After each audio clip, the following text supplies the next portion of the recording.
Hello everyone, welcome back to my channel. कैसे आप सब लोग? आई होप सब लोग बहुत अच्छे होंगे और मैं भी अच्छी हूँ। So today I am going to tell you physics high weightage chapter. Physics के कौन कौन से चैप्टर्स हैं जो हाई वेटेज हैं और जो आप पढ़ के जाओगे तो आपके इतने नंबर तो कंफर्म ही हो जाएंगे नीट 2025 में।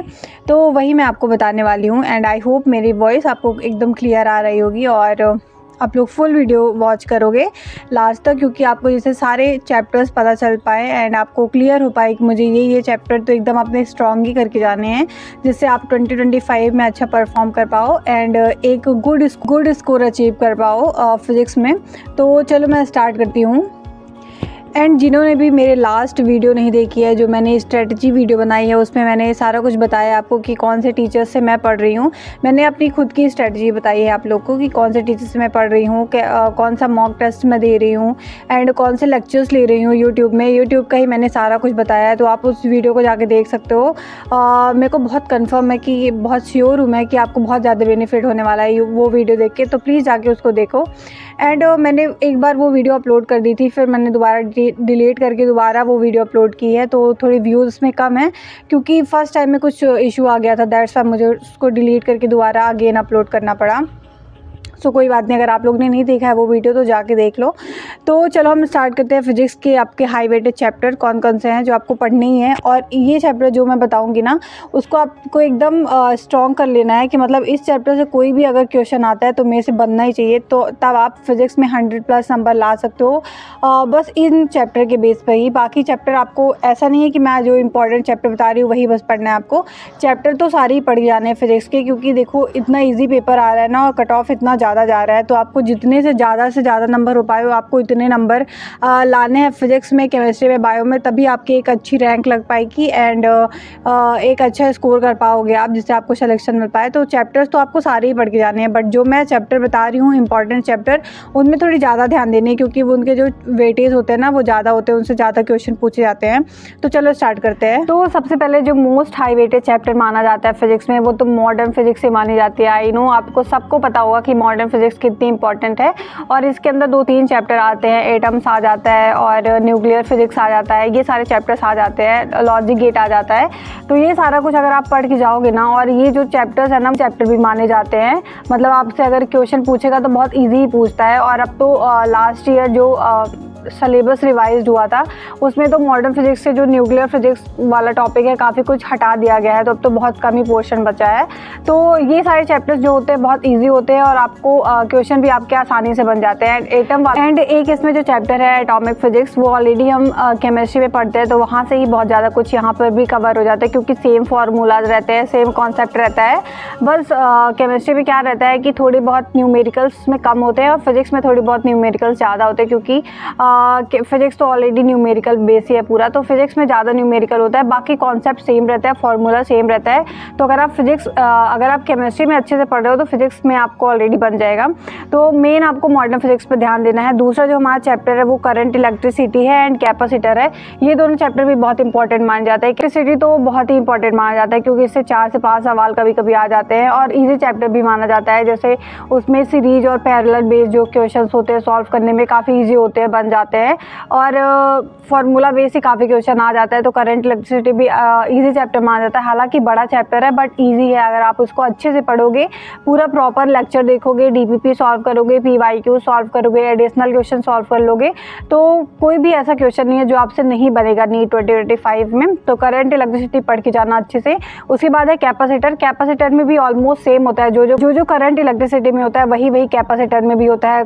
कुछ सेम फार्मूलाज रहते हैं, जैसे जो हमारा सीरीज और पैरेलल वाला क्वेश्चन होता है वो कैपेसिटर में भी सेम है और as it is current electricity में भी सेम है। तो दोनों सेम चैप्टर ही माना जाते हैं ऑलमोस्ट। तो आप इन दोनों चैप्टर को पढ़ जाना। नेक्स्ट हमारी जो यूनिट है वो मैग्नेटिज्म वाली यूनिट है, मैग्नेटिक इफेक्ट ऑफ करंट, और ये सारे चैप्टर्स 2-3 चैप्टर आते हैं इसके अंदर।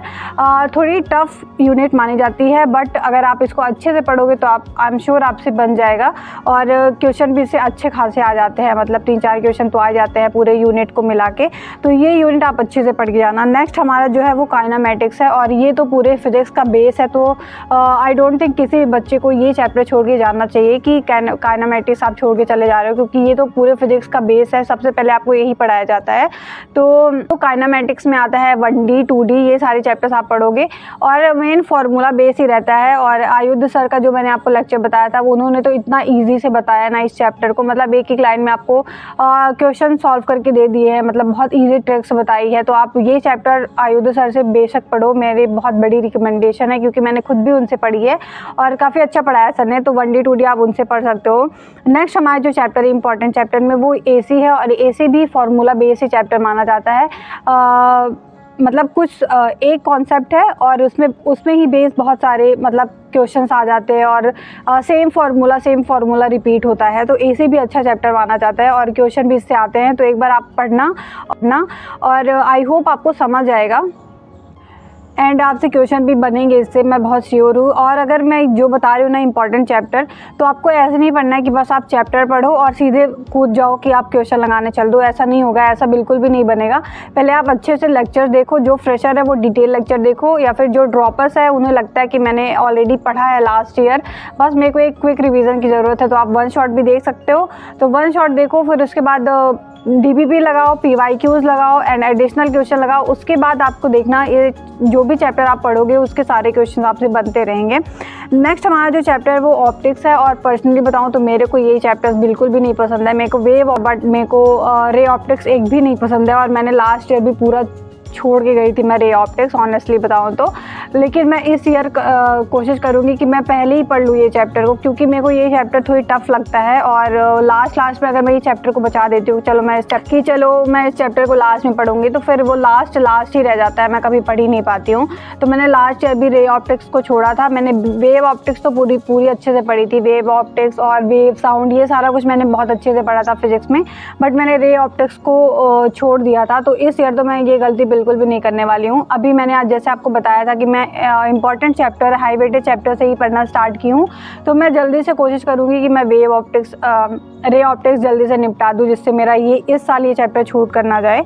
तो ऑप्टिक्स में आपको रे ऑप्टिक्स और वेव ऑप्टिक्स दोनों चैप्टर मिलेंगे, और इंपॉर्टेंट चैप्टर माने जाते हैं, अच्छे खासे क्वेश्चन आते हैं इससे।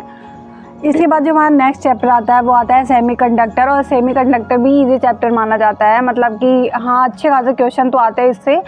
लॉजिक गेट और सेमीकंडक्टर दोनों से अच्छे खासे क्वेश्चन आते हैं। लॉजिक गेट से तो इस बार आई थिंक 2024 में 2 क्वेश्चन आए थे, सेमीकंडक्टर से भी क्वेश्चन आते हैं, तो आप इसको भी पढ़ सकते हो। मैंने ऑलरेडी लास्ट वीडियो में बताया था आपको, 1 शॉट मैंने प्रेफर किया था, तो 2-3 लोगों ने कॉमेंट किया था, पता नहीं वो क्यों ऑफेंड हो गए थे कि आपका इस साल भी सिलेक्शन नहीं होगा। तो मैंने क्लियरली वीडियो में बोला था कि मैं ये ड्रॉपर के लिए बता रही हूँ कि अगर आप ड्रॉपर हो, बहुत सारे लोग हैं मेरे पहचान में ही ऐसे लोग हैं जो 1 शॉट प्रेफर कर रहे हैं फिजिक्स के लिए भी, इनफैक्ट फिजिक्स के लिए भी, जिनकी फिजिक्स अच्छी है। मैंने क्या बोला था लास्ट वीडियो में कि अगर आपकी फिजिक्स अच्छी है तभी आप 1 शॉट प्रेफर करना, अदरवाइज आपसे फिजिक्स नहीं बनती। अगर आपका 50-50 है कि मतलब आपसे थोड़ा बनता भी है थोड़ा नहीं भी बनता है, तो आप प्लीज़ फुल डिटेल लेक्चर देखना, क्योंकि डिटेल लेक्चर में आपको ज़्यादा अच्छे समझ आएगा। 1 शॉट होता है जो कि मोस्ट ऑफ द क्वेश्चन करवाने के लिए होता है, कि आपको ज़्यादा से ज़्यादा 1 शॉट में क्वेश्चन कराया जाए, बट डिटेल लेक्चर में आपको कॉन्सेप्ट में ज़्यादा ध्यान दिया जाता है। कॉन्सेप्ट थोड़ी देर तक बताते हैं, फिर उसके बाद क्वेश्चन करवाते हैं। तो अगर आप फ्रेशर हो, अगर आपसे फिजिक्स नहीं बनती है, तो प्लीज़ आप डिटेल लेक्चर प्रेफर करना, 1 शॉट प्रेफर मत करना, अदरवाइज आपके क्वेश्चन नहीं बनेंगे एंड आपका चैप्टर भी वीक ही रह जाएगा। तो हमारा जो नेक्स्ट चैप्टर है वो है इलेक्ट्रोस्टैटिक और ग्रेविटेशन। तो इलेक्ट्रोस्टैटिक एंड ग्रेविटेशन दोनों ही सेम चैप्टर माने जाते हैं, मतलब मोस्ट ऑफ द जो कॉन्सेप्ट होते हैं ना वो सिमिलर होते हैं, जैसे कि ग्रेविटेशनल लॉ और इधर इलेक्ट्रोस्टैटिक के जो लॉ होते हैं सेम फार्मूला रहता है, बस जी का फ़र्क होता है। तो सेम ही फार्मूला होता है, सेम कॉन्सेप्ट होता है, क्वेश्चन थोड़ी डिफरेंट आते हैं। तो अगर आपसे इलेक्ट्रोस्टैटिक अच्छे से बन रहा है तो ग्रेविटेशन भी आपसे अच्छे से बनेगा। तो दोनों बहुत इंपॉर्टेंट चैप्टर माने जाते हैं, दोनों से बहुत ज़्यादा क्वेश्चन आते हैं, मतलब 3-3 4-4 क्वेश्चन तो आ ही जाते हैं। तो हमारा जो नेक्स्ट चैप्टर है वो NLM है, और NLM और रोटेशनल मोशन आप मान सकते हो। रोटेशनल मोशन तो अलग चैप्टर है, काफ़ी बच्चों को टफ भी लगता है, बट NLM जो है वो इजी चैप्टर माना जाता है, आसानी से आप पढ़ लोगे। और आयुध सर से अगर आप पढ़ोगे ना, जो मैंने आपको रिकमेंड किया था 1 शॉट जो आयुध सर का डला हुआ है, अगर आपको सारे चैप्टर्स की डिटेल चाहिए तो आप मेरा प्रीवियस वीडियो जाकर देख सकते हो, मैंने सारा कुछ उसमें बताया है। इनफैक्ट स्क्रीनशॉट भी मैंने शेयर किया हुआ है कि ये चैप्टर है, ये चैनल है, यहाँ पर आपको सारी चीज़ें मिल जाएंगी। तो अगर आप NLM अयोध्या सर से पढ़ोगे ना, वो तो इतने ईजी ट्रिक से बताया है ना कि मतलब आपको जल्दी जल्दी मतलब 5 से 6 सेकंड में आपके क्वेश्चन सॉल्व हो जाएंगे। जो टेंशन वगैरह निकालना होता है सारा कुछ बहुत ही ईजी फॉर्म में बताया है, तो आपको बहुत बेनिफिट होगा। तो आप वो जाके देख सकते हो मेरे रिकमेंडेशन में। तो गाइज़ ये रहे हमारे बहुत सारे चैप्टर्स, आई थिंक 12 से 13 चैप्टर है जो हाई वेटेज में माने जाते हैं फिजिक्स में। तो आप इनको पढ़ के जा सकते हो, और पढ़ना तो अच्छे से पढ़ना, नाम करने के लिए बस मत पढ़ना कि मैंने कंप्लीट कर लिया चैप्टर और बाद में आप क्वेश्चन लगाने जाओ तो क्वेश्चन बन ही नहीं रहे हैं, तो इसका फिर कोई मतलब नहीं रहता है। तो आप मेरी जो स्ट्रेटजी है फ़िलहाल, तो मैं इन्हीं चैप्टर से स्टार्ट कर रही हूँ क्या, मैंने ऑलरेडी स्टार्ट कर दिया है 10-15 दिन पहले से ही। तो मैंने मॉडर्न फिजिक्स ऑलमोस्ट कवर कर ली है, मेरा ख़त्म हो गया है और मैं अब नेक्स्ट चैप्टर में मूव ऑन करूँगी। तो मेरी जो स्ट्रेटजी है, तो मैं हाई वेटेज चैप्टर स्टार्ट कर रही हूँ। आप लोग भी कर सकते हो ऐसा, क्योंकि बहुत सारे बच्चे हैं ना जो अभी से ही स्टार्ट कर रहे हैं प्रिपरेशन, क्योंकि अभी BMS की काउंसलिंग अभी तक चल रही थी स्टे वैकेंसी की, और अभी स्टे वैकेंसी का 12 तारीख को रिजल्ट आने वाला है। तो उसके बाद भी बहुत सारे बच्चे डिसाइड करेंगे कि मुझे ड्रॉप लेना है, क्योंकि जिनको कॉलेज नहीं मिलेगा तो अगेन ड्रॉप लेंगे या फिर फील्ड ही छोड़ देंगे। ये दोनों ऑप्शन के अलावा कोई ऑप्शन नहीं होता है। तो बहुत सारे बच्चे होंगे जो अभी से स्टार्ट करेंगे, तो मैं तो उनको यही बोलूँगी कि आप पहले हाई वेटेज चैप्टर से स्टार्ट करो, देन जो नेक्स्ट और भी चैप्टर बचेंगे उनमें मूव ऑन करना, और कोई भी चैप्टर छोड़कर मत जाना। भले ही आपके पास टाइम कम है, मुझे पता है कि ऑलरेडी 6 मंथ निकल गए हैं और बस इतने ही और बचे हैं, टाइम कम है, बट आपको थोड़ी एक्स्ट्रा हार्ड वर्क देना पड़ेगा। क्योंकि जो अभी जितने महीने निकल गए ना, उतना थोड़ी एडजस्ट तो करना ही पड़ेगा और एक्स्ट्रा हार्ड वर्क देना पड़ेगा। तो आपको कोई भी चैप्टर छोड़ के नहीं जाना है, सारे चैप्टर पढ़ के जाना है, क्योंकि कुछ भी भरोसा नहीं है कौन से चैप्टर से कितने क्वेश्चन आ जाएंगे। सो यार, thank you so much guys. I think आपको ये वीडियो पसंद आई होगी, और जिनको भी पसंद आई है, अगर चैनल पर नए हो आप, तो प्लीज़ सब्सक्राइब करके जाना और लाइक भी करके जाना। एंड एक बार प्रीवियस वीडियो जाके ज़रूर देख लेना जो मैंने अभी 2-3 दिन पहले अपलोड की है। आई होप आपको बहुत सो मच गाइज। और ये वीडियो कैसी लगी बताना, और लाइक भी कर देना, सब्सक्राइब कर देना, अपने दोस्तों के साथ भी शेयर कर देना, और कमेंट में बताना जो भी आपके डाउट हो, कमेंट कर सकते हो, मैं रिप्लाई करती हूँ सारे बच्चों का। सो यार, thank you so much guys, thanks for watching this video. चलो अब मिलेंगे नेक्स्ट वीडियो के साथ, और नेक्स्ट वीडियो किस टॉपिक पे चाहिए ये भी बता देना। सो यार, thank you so much, bye.